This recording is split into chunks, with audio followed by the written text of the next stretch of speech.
Hello. हम आज IUPAC से पढ़ने वाले हैं। IUPAC international union of pure and applied chemistry, ये एक्चुअली एक कमेटी थी जो इस टॉपिक से परेशान हो गई थी कि इतने ढेर सारे ऑर्गेनिक मॉलिक्यूल्स को उसके कॉमन नेम से कैसे याद कर सकते हैं। इसलिए ये एक कमेटी बैठाई गई जिसने एटलीस्ट एक ऐसा टेक्निक निकाला जिससे हम लोग किसी भी ऑर्गेनिक मॉलिक्यूल का नामकरण कर सकते हैं। ठीक है। इस IUPAC में 5 कंपोनेंट है नॉमेनक्लेचर के। जो नाम लिख कर आएगा ना किसी मॉलिक्यूल का, उसमें 5 कंपोनेंट है उसके नेम में। एक है रूट वर्ड, दूसरा है प्राइमरी प्रीफिक्स, दूसरा है सेकेंडरी प्रीफिक्स, चौथा है प्राइमरी सफिक्स एंड पांचवा है सेकेंडरी सफिक्स। ये 5 टॉपिक हैं। Let's discuss this 5 one by one. जो पहला है रूट वर्ड्स। रूट वर्ड क्या होता है? जितने मैक्सिमम नंबर ऑफ कार्बन की तुम्हारी चैन होती है ना, उसको हम लोग रूट वर्ड में काउंट करते हैं। Number of carbon in a long chain. अब number of carbon in a long chain के करस्पॉन्ड जो रूट वर्ड होगा वो क्या होगा? अगर 1 कार्बन है तो मेथ यूज़ करेंगे, 2 कार्बन है तो एथ, 3 कार्बन है तो प्रोप, 4 कार्बन है तो but and so on. The second topic is primary suffix. ठीक है। सुफिक्स जो होता है जो किसी वर्ड के लास्ट में ऐड होता है। प्राइमरी सुफिक्स क्या होता है? ये यूज़ किया जाता है रूट वर्ड के बाद। ओके। अब इसमें भी प्राइमरी सुफिक्स जो होते हैं वो 2 तरह से क्लासीफाइड किए गए हैं। ठीक है।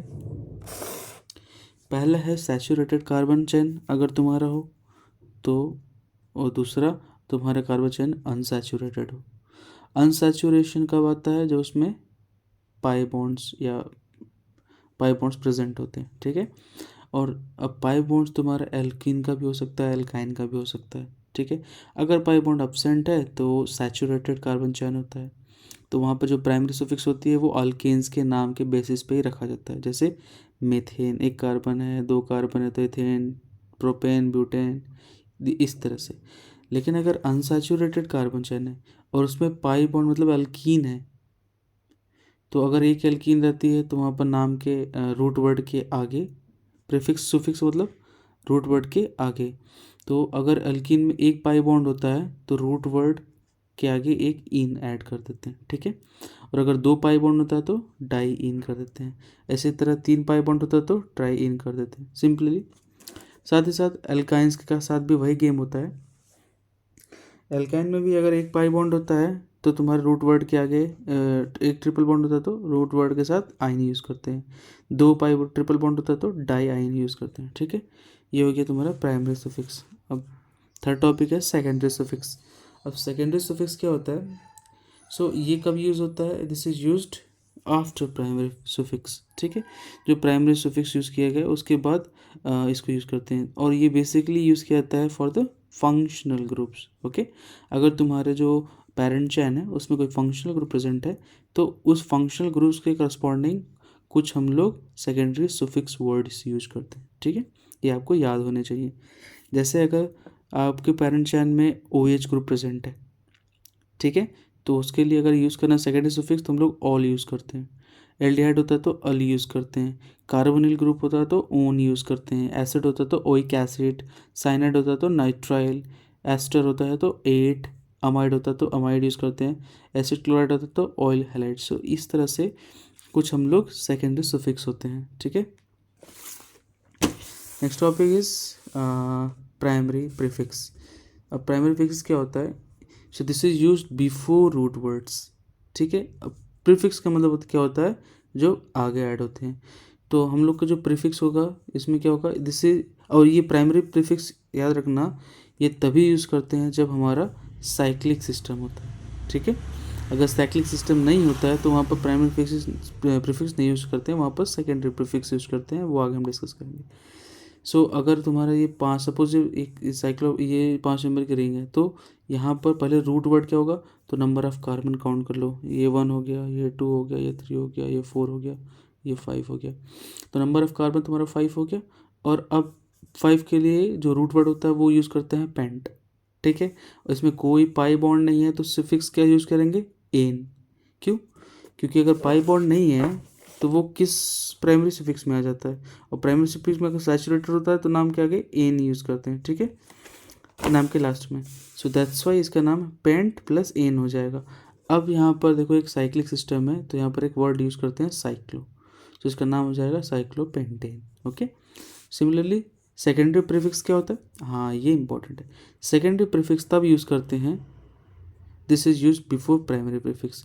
और अगर कोई फंक्शनल ग्रुप प्रेजेंट है जो कि पेरेंट चेन से अटैच है, जो तुम्हारा ये जैसे सपोज ये 1 2 3 4 5 6 है, इससे मान लो एक, अब जैसे ये ग्रुप एक एग्जांपल ले लो, ये तुम्हारा 5 नंबर का रिंग है, सो क्लोरीन है, ब्रोमीन है, और यहाँ से एक सल्फोनिक एसिड ग्रुप है जो कि सबसे हाई प्रायोरिटी ग्रुप है इन सब तीनों में साइड चेन में।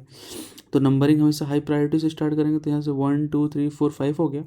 अब ये सल्फोनिक एसिड जो होगा ये तुम्हारा सेकेंडरी सुफिक्स होगा, बट उसके रिस्पेक्ट में ये भी तो साइड चेन में फंक्शनल ग्रुप्स हैं, तो अब ये साइड चेन में जो फंक्शनल ग्रुप्स है ये आ जाएंगे तुम्हारे सेकेंडरी प्रीफिक्स के में, ठीक है। तो इसका नाम कैसे लिखोगे, तो 2 क्लोरो 3 ब्रोमो। अब क्लोरो ब्रोमो दोनों साइड है, तो पहले कौन लिखा जाए, क्लोरो की ब्रोमो, तो क्लोरो स्टार्ट फ्रॉम सी, ठीक है, और bromo start from B.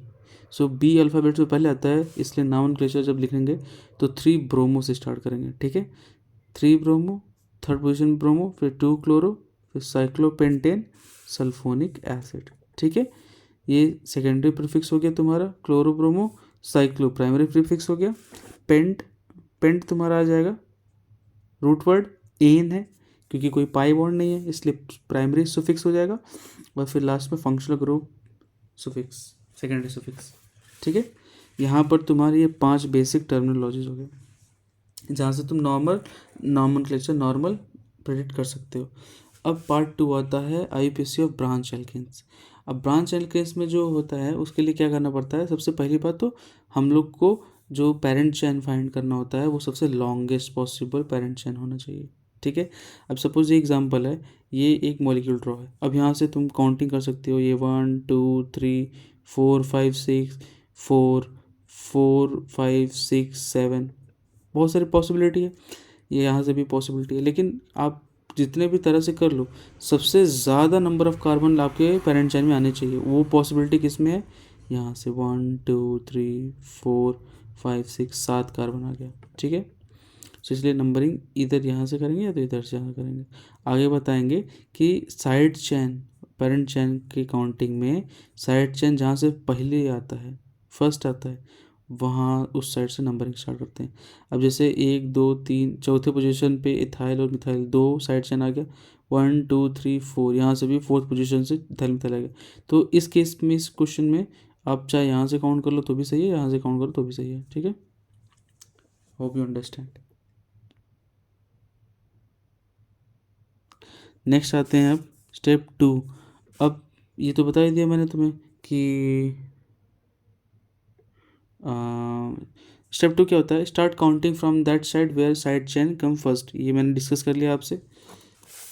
Next इसमें हम डिस्कस कर लेते हैं कुछ रूल्स के बारे में। रूल्स में मैंने बता दिया कि अब साइड चेन जो है अगर वो मल्टीपल हो जाए, ठीक है, तो अब हम लोग क्या करेंगे कि अल्फ़ाबेट्स के बेसिस पे हम लोग नोमेनक्लेचर करेंगे, जो कि मैंने पीछे एग्जांपल बता दिया कि ये अगर ये तुम्हारा पेरेंट चेन है, काउंटिंग यहाँ से है, तो 2 पे मिथाइल है, 3 पे इथाइल है, तो ई जो होता है वो अल्फ़ाबेट में पहले आता है, तो पहले ही आएगा फिर मिथाइल आएगा। फिर नेक्स्ट रूल जो है उसमें यही प्रायोरिटी, अगर मान लो तुम्हारा अनसैचुरेटेड एल्कीन्स है, एल्कीन भी है एल्काइन भी है, तो हम लोग आईयूपीएसी के अंदर डबल बॉन्ड मतलब एल्कीन को हाई प्रायोरिटी पे सेट करते हैं, ठीक है। तो अगर एल्कीन एल्काइन में पॉसिबिलिटी हो कि कहाँ से काउंटिंग होगा, तो याद रखना हमेशा अल्कीन ही काउंट किया जाएगा पहले, ठीक है। सो ये थोड़ा सा बेसिक हो गया तुम्हारा आईयूपीएसी के बारे में।